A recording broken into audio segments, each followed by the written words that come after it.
Welcome to I Heart Geek.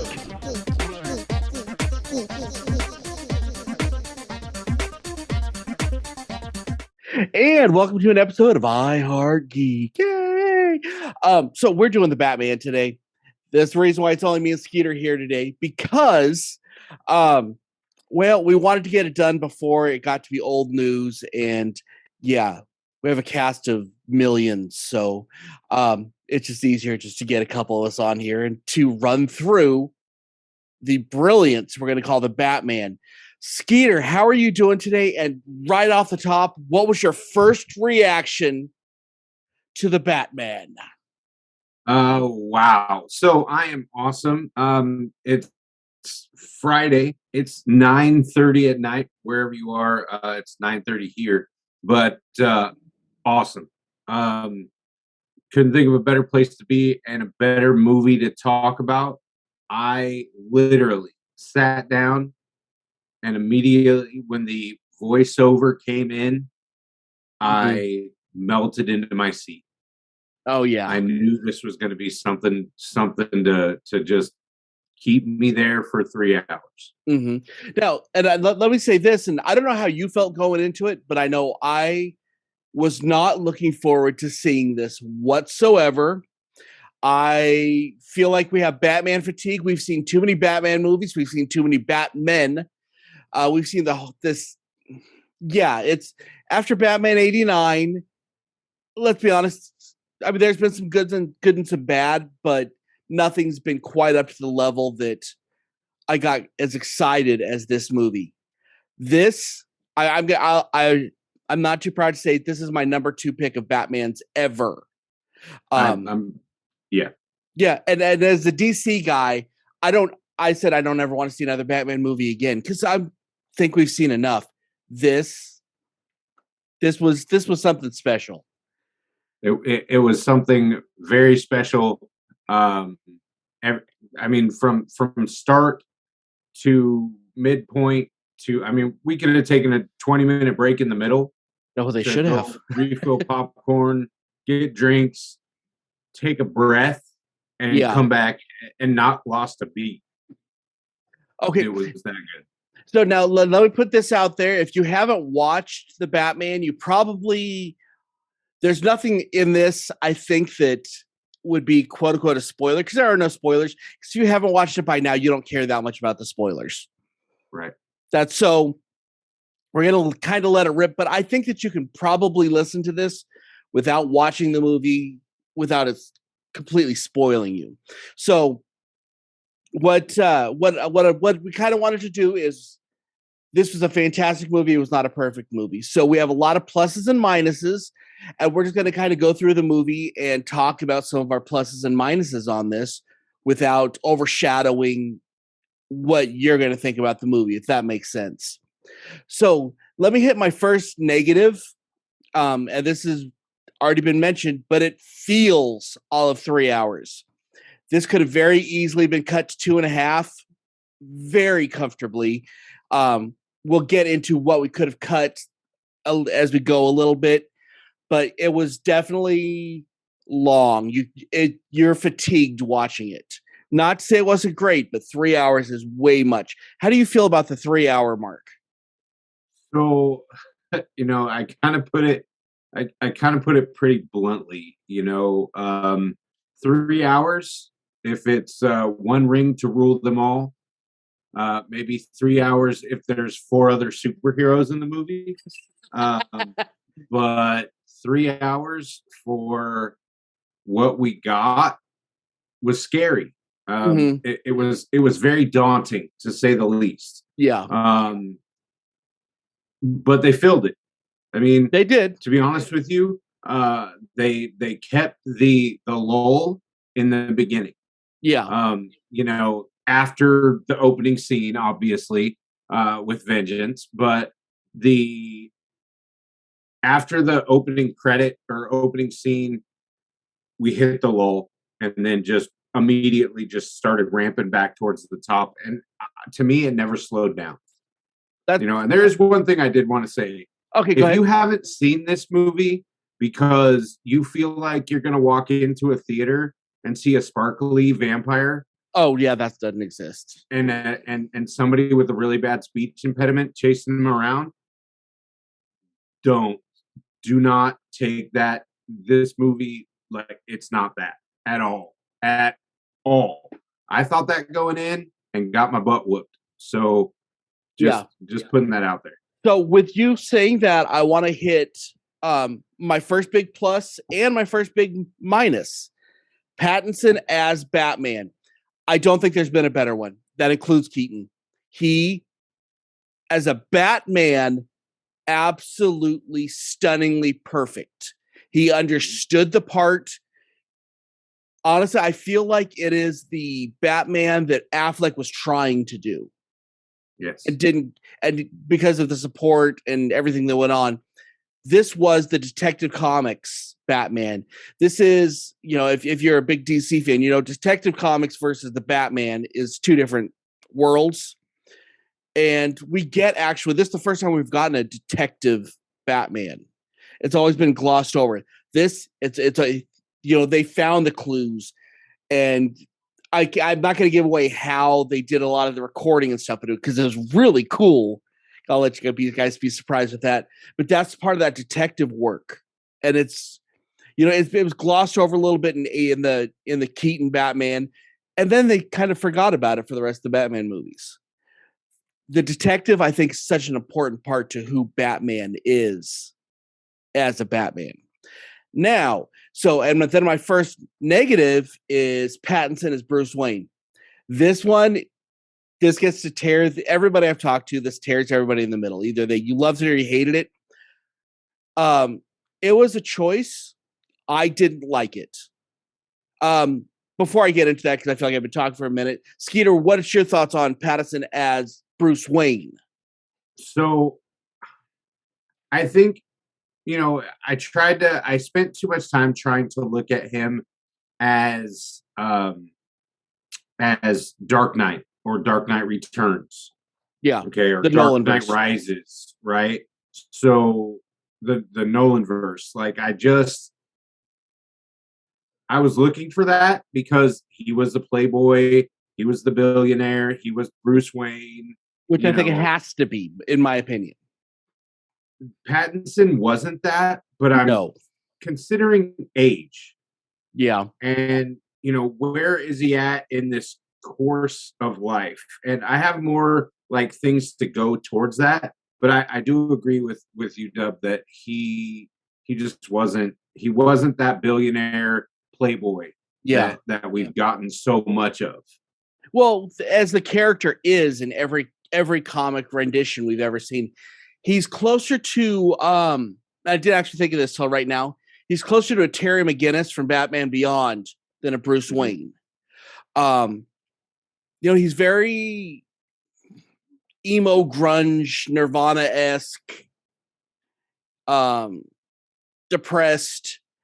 And Bruce Wayne, I don't believe, can ever show that. He always has a smile on his face. The only time he ever is serious and grungy or whatever is when he's Batman. Yeah. And yes, Pattinson did a great job of playing the character separately.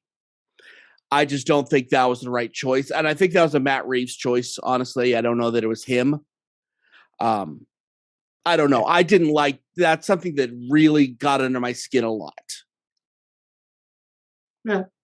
And I think Matt Reeves plays it that way. I think he plays a lot of things that way with regard to, the whole, anything that he's done. Yeah. He pays attention to detail very well, but he adds his own flair, which is, what? He did it. He did it well. Absolutely. So. Okay. So now let's hit right off. The first thing that hit me in this movie within the first 2 seconds was the soundtrack. It's not the Elfman version of the music. It's all based on a theme, and that theme is Something in the Way by Nirvana. The whole movie is based on that song. And literally they play the song. So and that kind of shows you the kind of mood you're going to get in this movie. Oh, it's so dark. honestly, I didn't feel like the lighting was as dark as even the Nolan verse. So I don't know what everybody's complaining about with that. But as far as a mood, all that, that B minor key signature, it's going through the whole thing. But I thought it was absolutely beautiful. And when Batman's Batman, I don't know if you heard it too. I'm not the only one that heard it. Bly's heard it as well. It sounds like an unfinished version of the Imperial March whenever you see Batman. Dun, Yeah. dun, dun. And then it doesn't give you the rest. I did the same thing. I did the same thing in the theater. Griffin's like, stop. I was like, dude, it's it. That's it. It is. It is. Which is actually fun. Another big plus on this, they didn't give us another tired origin story. If you don't know Batman's origin story by now, you never will. So just stop. Yeah. So I think that was a definite plus. Before I go on with any more of mine, do you have any pluses or minuses you want to throw in real quick? So yeah, I have a few. So I'm going to my notes here. So pluses, the writing. Oh my gosh. Yeah. The writing in this was phenomenal. We got what was it? Halloween? Did we get well, hold on just a second. We got a guest coming in right now. Maybe he'll help us out here. Oh, pop. And here comes Griffin. So just like the Dark Knight himself has to jump in the middle of the show itself. So Skeeter, this is Griffin, by the way, if y'all didn't catch up on that one. So Skeeter, finish up what you were talking about on this. So I just think so my pluses were definitely writing. We talked about it. Pattinson as young Bruce, connecting with the mayor's. Yeah. Okay. Sorry. Go ahead. Connecting with the mayor's son. We saw that glint in his eye when he looked at the mayor's son, which I thought was pretty powerful. The relationship with Gordon, as always, they kept to the story. I thought that was cool. Hey, well, before we go on there, let's talk about the Gordon choice. Without having to beat anybody over the head, we know what was different about this Gordon, but I thought he played it very well. Griffin, what was your thoughts on this Gordon? He's my favorite. Really? So I felt like J.K. Simmons in the Snyderverse didn't get his chance. I really would have liked to see his, because he had that, like, even though those movies weren't really like noir style and stuff, he gave off that vibe. But I will say that I loved Gordon in this movie, and he is my favorite. I love the banter between him and Batman. How not every I'm gonna disappear like Batman. That's okay. Not every conversation they have has to end with him disappearing or anything like that. Thank you. Yes. Like, they can just have a conversation. Like, it really reminded me of the animated series and how they just were like, they were accomplices, but they were like, they're friends, and they trust each other enough to like not. Yeah. It's a lot like the comic Dark Knight Rises. That version of Gordon is so. I mean, they bypassed a lot of steps to get there, but that was what I like. I like that. That's where I like it. Or the Christmas episode of Batman the Animated Series when they meet up in the cafe once a year and they just talk. That's what we got on that, and I loved that. Yeah. I gotta ask you something. Did you like the movie? Yes, I did. Okay, cool. Yeah. Cool. I actually love this movie. So I really think, like, and just to kind of wrap up my pluses, I liked how they built this angry this story to basically anger Bruce Wayne and the Batman character with the Falcone the Falcone, Wayne story, how there was kind of this dirty side, this dark side to everybody, and I like how that kind of brought out more. Did you like that? I liked, because where did it come from? I say I liked it. I just didn't like it at the end when it comes out. We're not going to give away what comes out. I didn't like that reveal. It took me back to Telltale. Okay, that's fair. This was Telltale in a movie, and it worked for that portion. Yeah. But the thing that I just couldn't get past, and I think this was probably my least favorite part of the writing, and it didn't need to be there, was Catwoman as Falcone's daughter. Like I didn't need that. That is one of my negatives. Let's hit that for a second. I hated that because, first off, the story felt convoluted on that. Because I mean, it comes straight. I'm not giving spoilers because that comes pretty much straight off.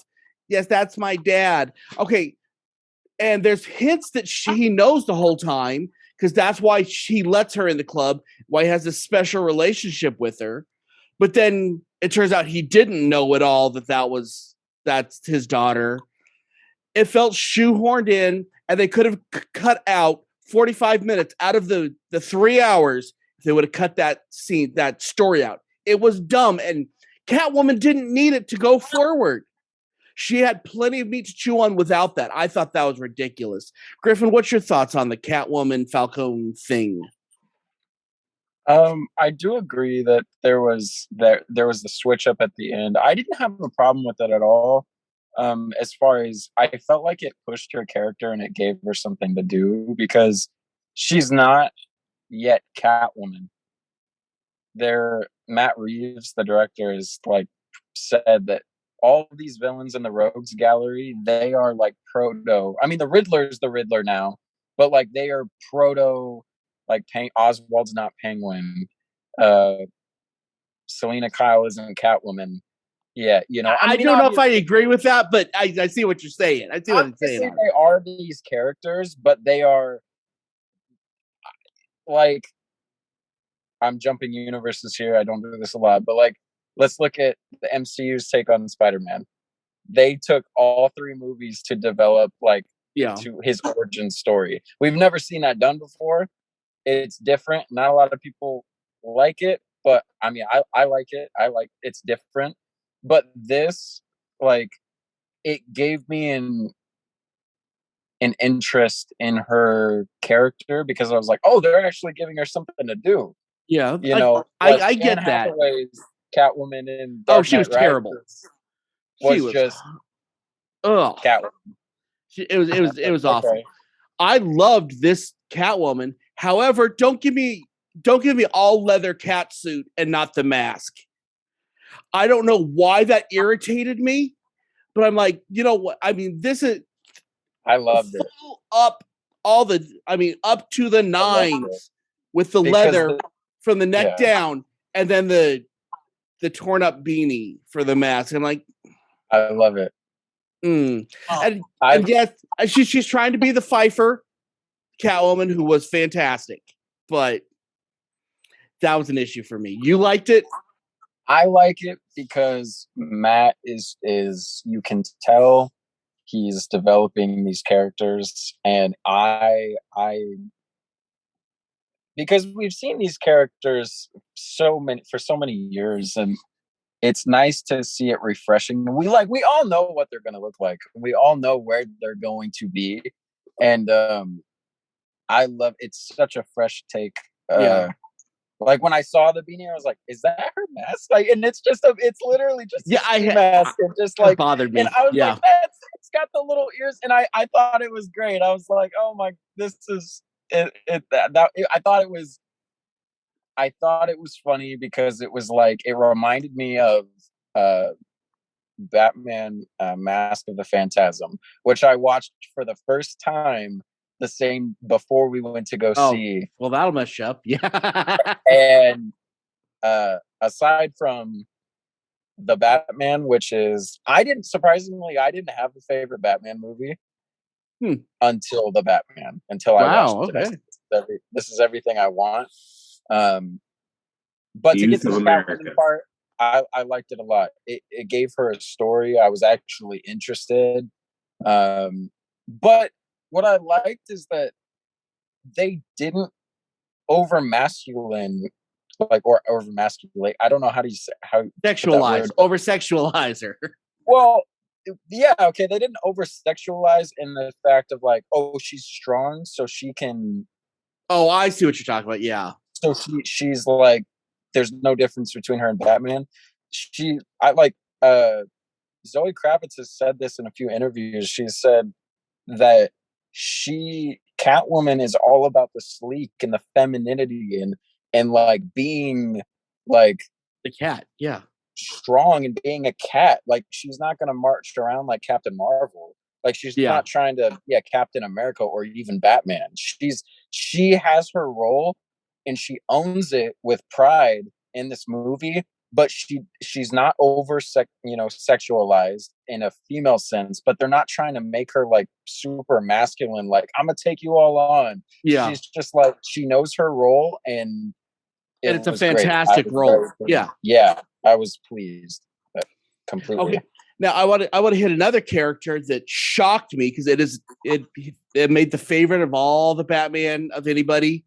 And that was, I loved this Alfred. This is taken directly out of, I think, Earth 3, if you've read those books. Oh my God. He's a Secret Service. He was a Secret Service agent before he ended up taking care of Bruce when his parents died. That's kind of what that Earth 3 is. And I love the way this is the guy that can handle Bruce, not some old man who he's going to feel sorry for. This is the one that's going to take Bruce when he was growing up, slap him in the face, say, no, you're going to do what I told you to do because I'm effectively your father now. This is the guy that would do that. The other ones wouldn't. I love this take on Alfred. Skeeter, what's your take on this Alfred? Well, the fact that he calls back to his past in the circus, in the one portion made me, it just brought so many powerful things, him,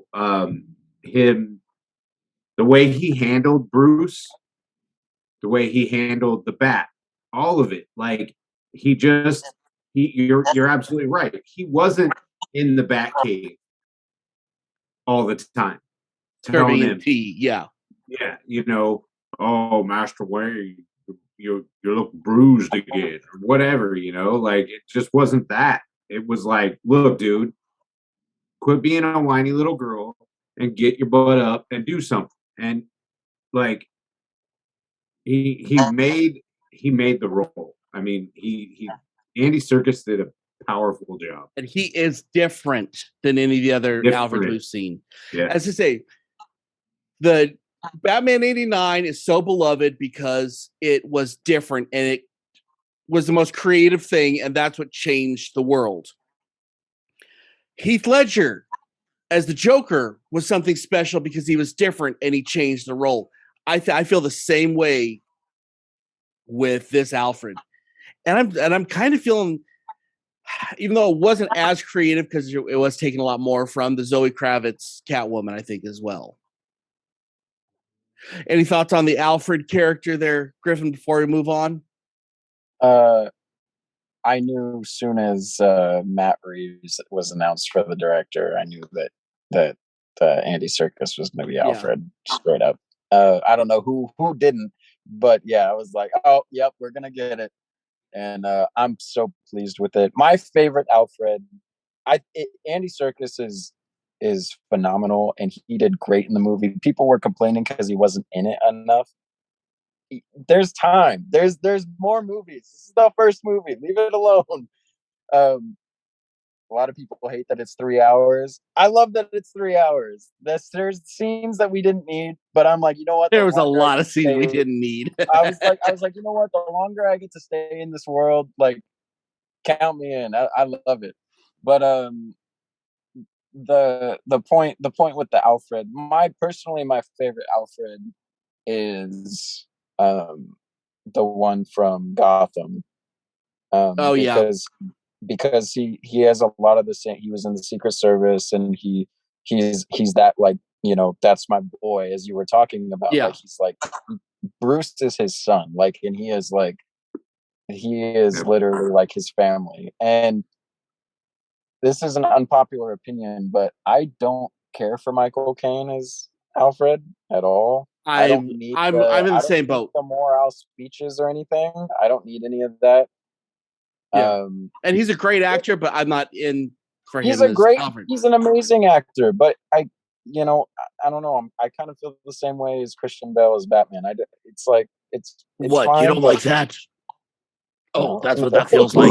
But you don't no. like Red But Hot like this. honestly, with Andy Serkis as Alfred, he killed it. And my favorite part, besides the circus, I looked at my dad when he said that, because that's my dad's favorite comic book, is Whatever Happened to the Cape Crusader. Yeah, But is the fact that he mentions clearly that he teaches Bruce how to fight. yeah.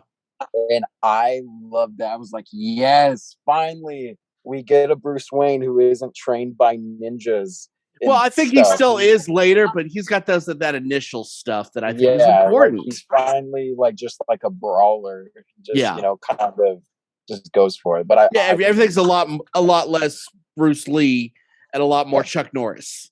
I think, yeah, I think he will be in the movies more later Yeah. down the road, obviously. So now let's talk about another thing that I loved. And I wouldn't like this if we're talking established Batman another 3 to 5 years down the road. But where they are, this Batmobile excited me. Yeah. It didn't have the cheesy, bat symbols on it. There was no batarangs and blah. It was a 1970 Plymouth with the freaking engine put in the back with a freaking turbine. Yes. Yes. It was great. It's my favorite.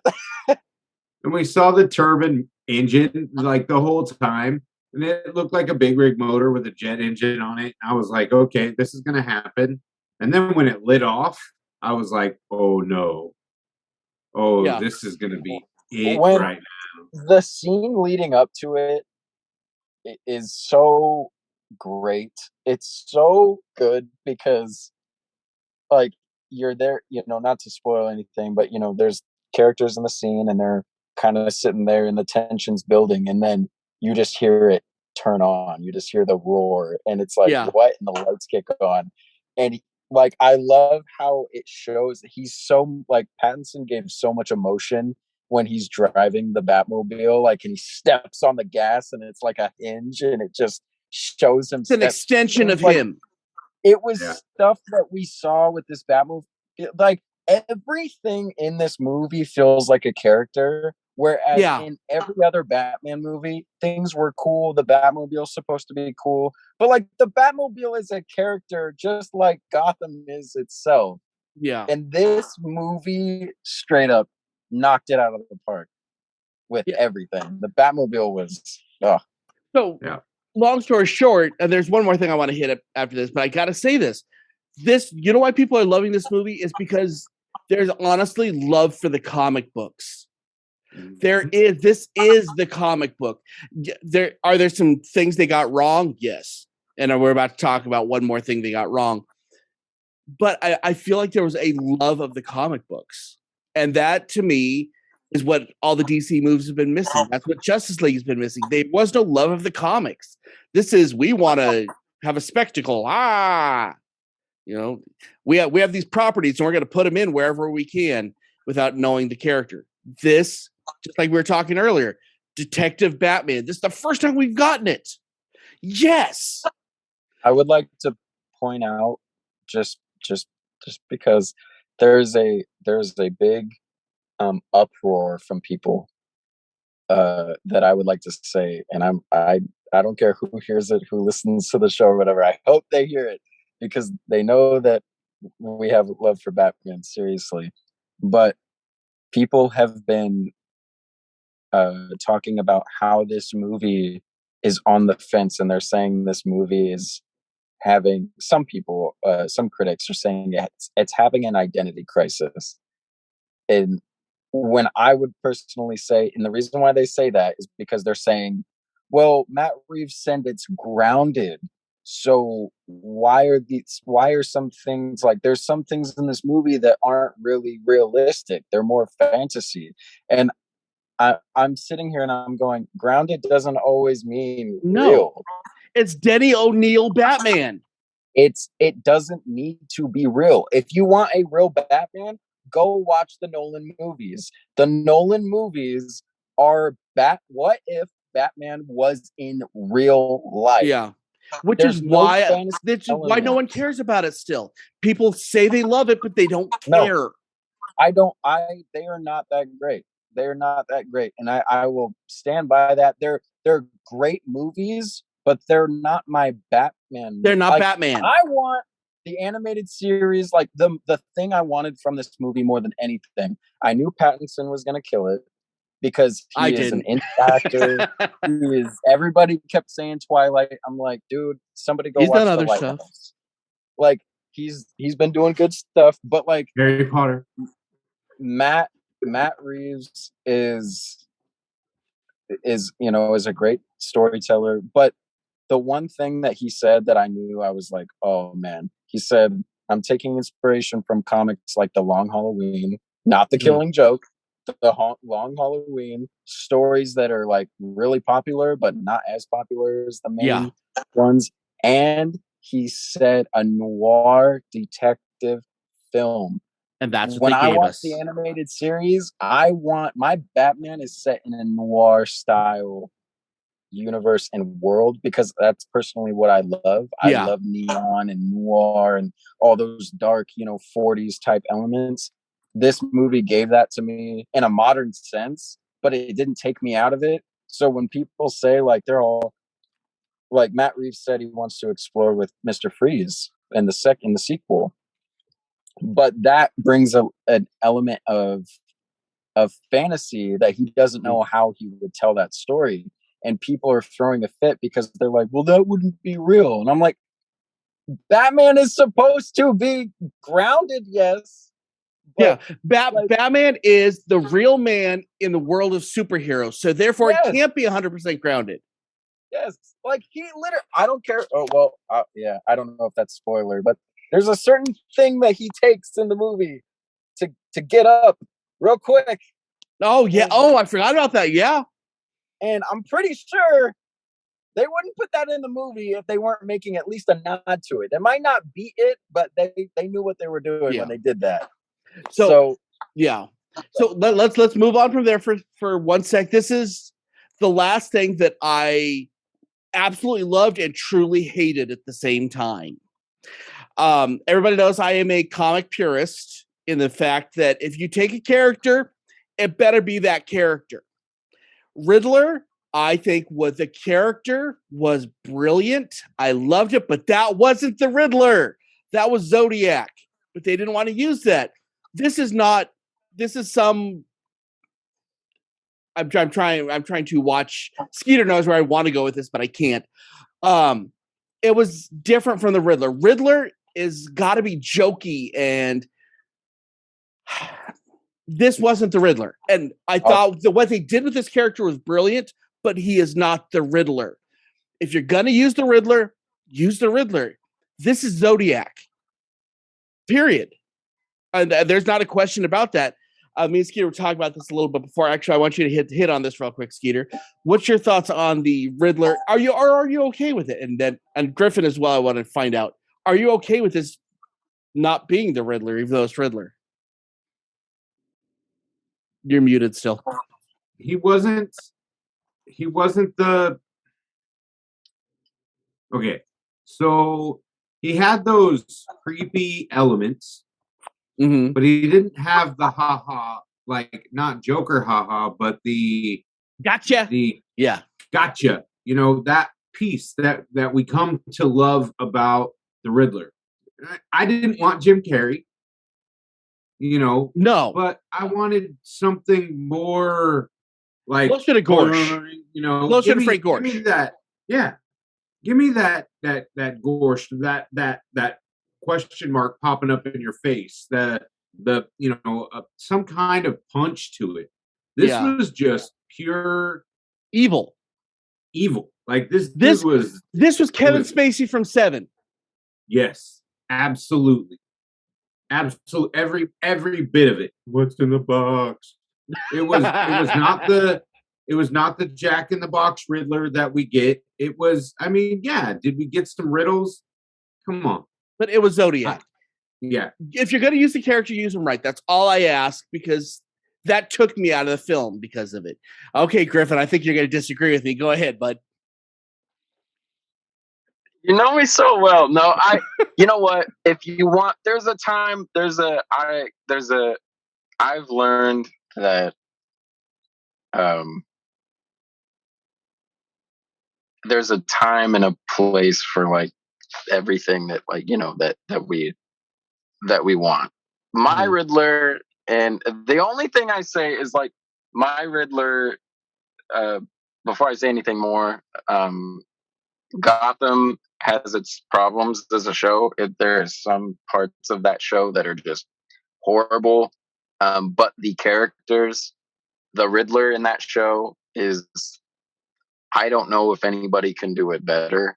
Maybe it might be biased because you spend so much time with him, growing with him. Yeah, he develops, and then by the end, the very last episode, he is Riddler to a T. Like when I think of the Riddler in my head, I don't think of Paul Dano's Riddler, because he's the Zodiac killer.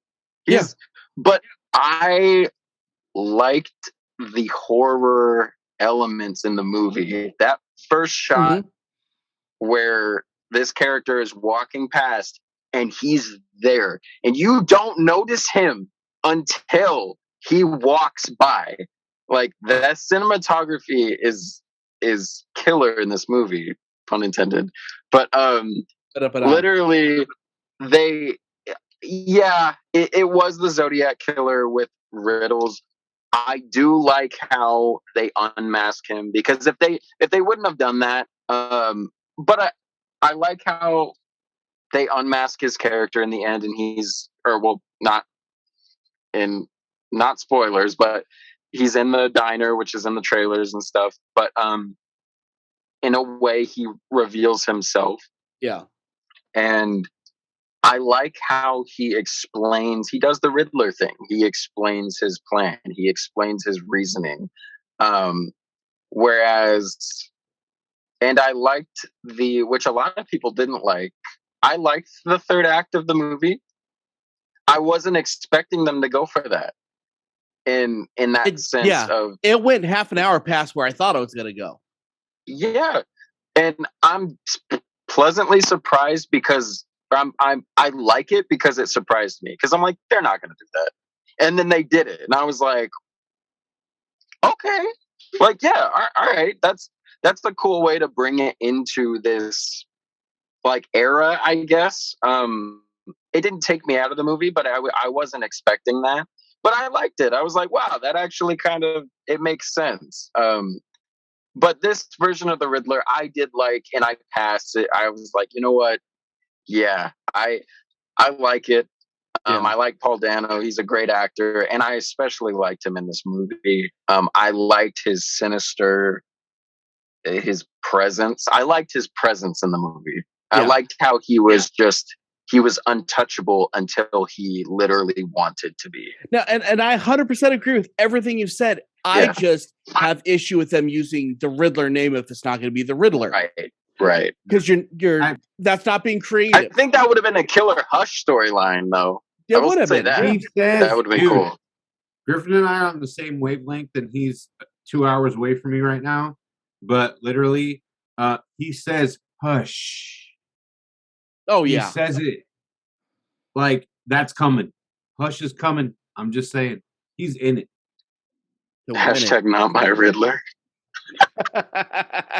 That's it. And I don't have it. I think the character was played so brilliantly Yeah. I just and I mean, if you talk to me enough, I've had this conversation with almost all my friends at some point or the other.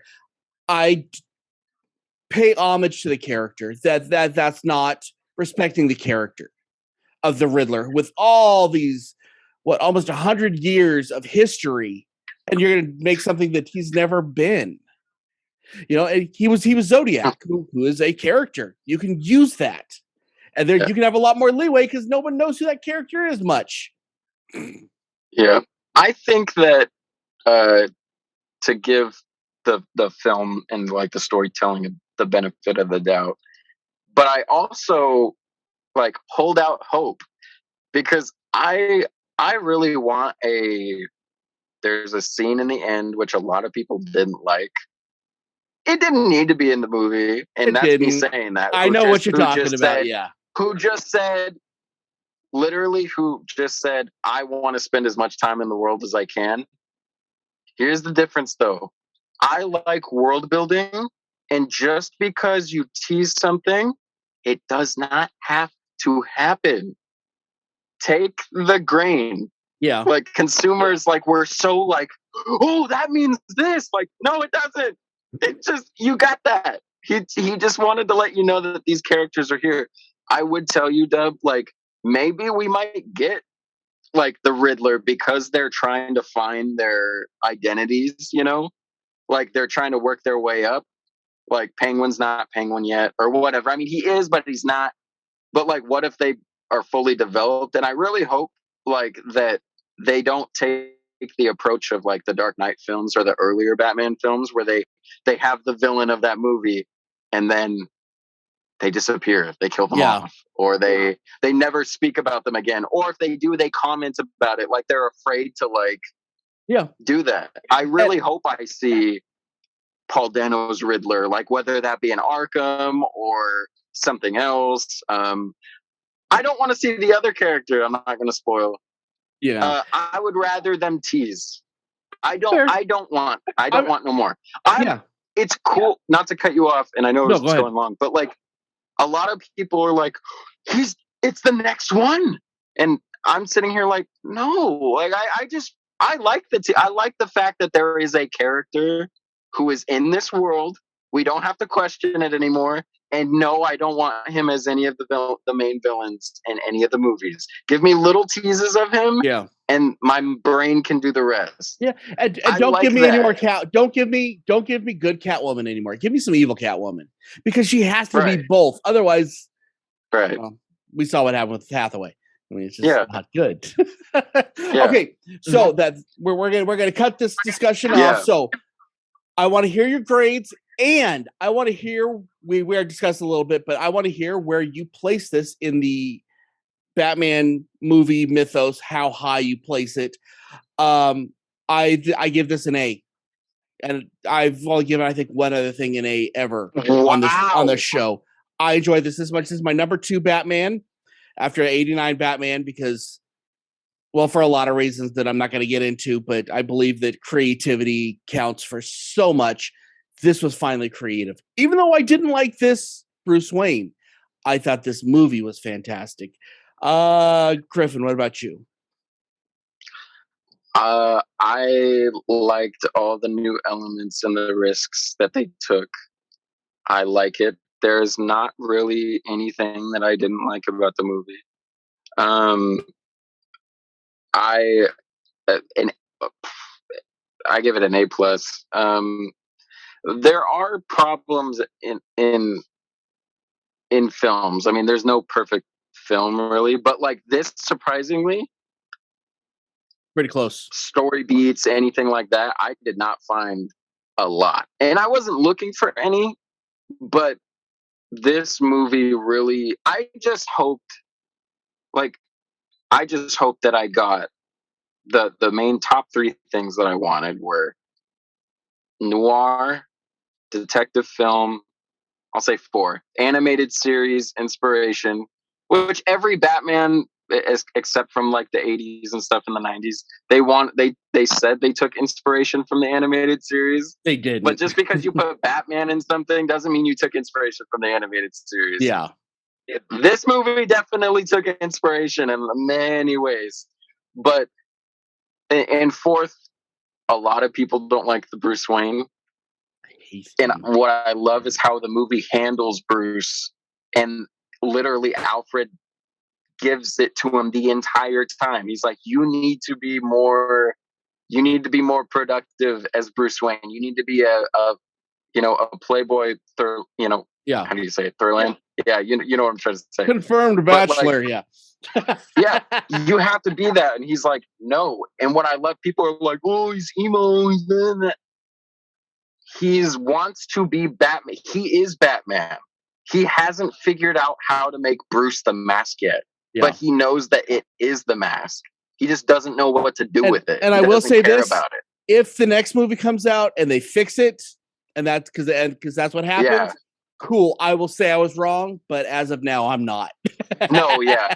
If they never address that, but I do like how a lot of people said, "Oh, I wanted more Bruce Wayne."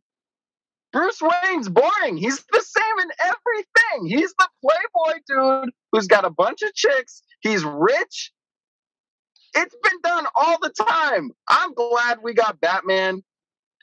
89% of the movie.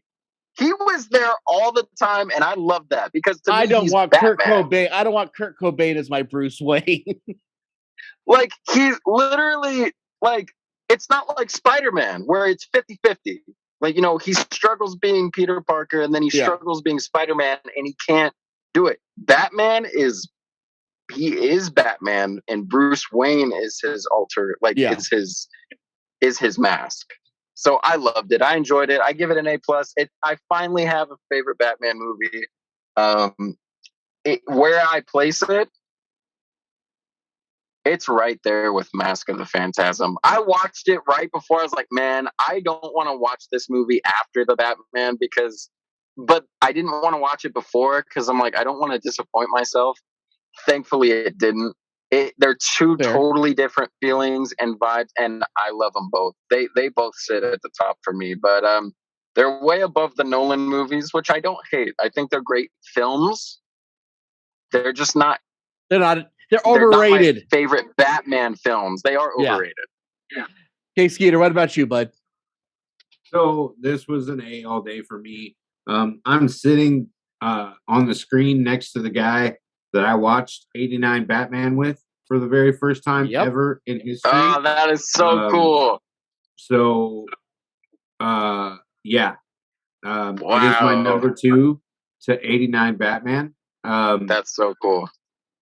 You want to make it that much better for me? Push this thing about 20 years ahead in time for Pattinson and give Kevin Conroy the cowl, please. Just do it for fun. Just for a minute. Just for a minute. Just for a second. Not make him evil. Cameo, not make him evil. And just, make me happy.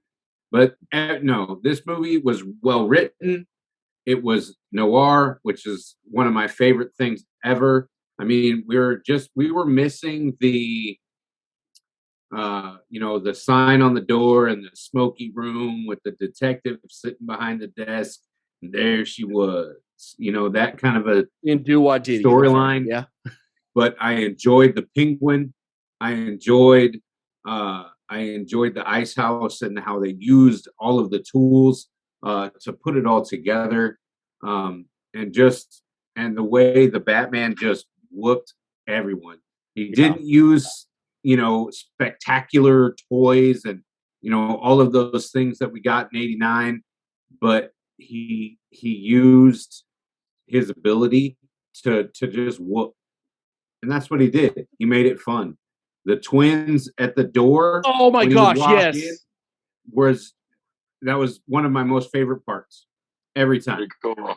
So this was a great movie. I can't wait for April 14th or whatever, or April 6th that it comes out on HBO. Yes, I'll be watching it again.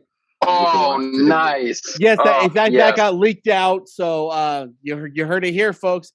Middle of April, you're going to get to watch Batman if you haven't watched it yet. You need to watch it. I'm so happy. With that being said, that was a show. Thank you, Skeeter. Thank you, Griffin.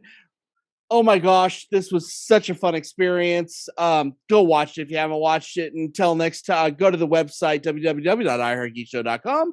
Use the column we paid extra for it. Go see us at Comic-Con on June 17th, 18th, and 19th. And until next time, keep on geeking, guys.